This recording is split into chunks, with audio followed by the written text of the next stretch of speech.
ఈ రోజు అసెంబ్లీలో సీఎం రేవంత్ రెడ్డి గారి స్పీచ్ చూస్తే మాత్రం ప్రతి తెలంగాణ బిడ్డ గర్వపడతాడని చెప్పవచ్చు.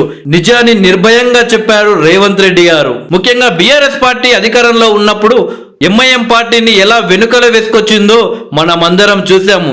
ఎంఐఎం పార్టీ నేతలు అక్బరుద్దీన్ ఓవైసీ, అసదుద్దీన్ ఓవైసీకి ఇలాంటి పనులైనా చేసి పెట్టేది.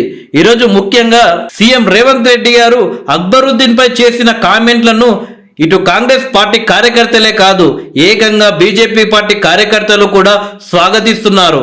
పార్టీలకు అతీతంగా ఆయనని అభినందిస్తున్నారు.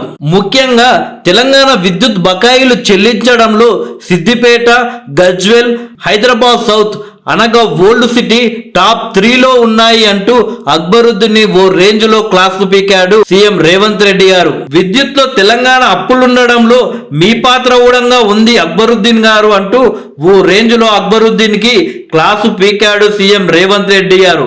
అలాగే కేవలం ముస్లింలే మీకు ఓట్లు వేసి ఎమ్మెల్యేలుగా గెలిపించలేదు, హిందువులు కూడా మీకు ఓట్లు వేశారు, హిందువులు కూడా ఓట్లు వేసినందుకే మీరు గెలిచారు అంటూ అక్బరుద్దీన్ కి చుక్కలు చూపించాడు సీఎం రేవంత్ రెడ్డి గారు. అలాగే మాజీ సీఎం కేసీఆర్ తో కలిసి జూబ్లీ హిల్స్ లో ముస్లింలు ఓడించడానికి అభ్యర్థిని నిలబెట్టింది ఎవరు? అక్బరుద్దీన్ అంటూ అక్బరుద్దీన్ పై రెచ్చిపోయాడు సీఎం రేవంత్ రెడ్డి గారు.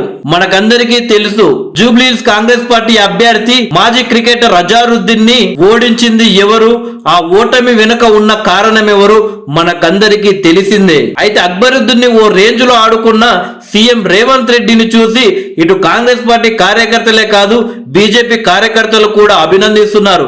నిజంగా రేవంత్ రెడ్డి గారు ఈ రోజు మీపై మరింత గౌరవం పెరిగిపోయింది. హిందుత్వం మీద ఉన్న మీ నమ్మకానికి, మీ గౌరవానికి సల్యూట్ అంటూ సీఎం రేవంత్ రెడ్డిని అభినందిస్తున్నారు బీజేపీ పార్టీ కార్యకర్తలు.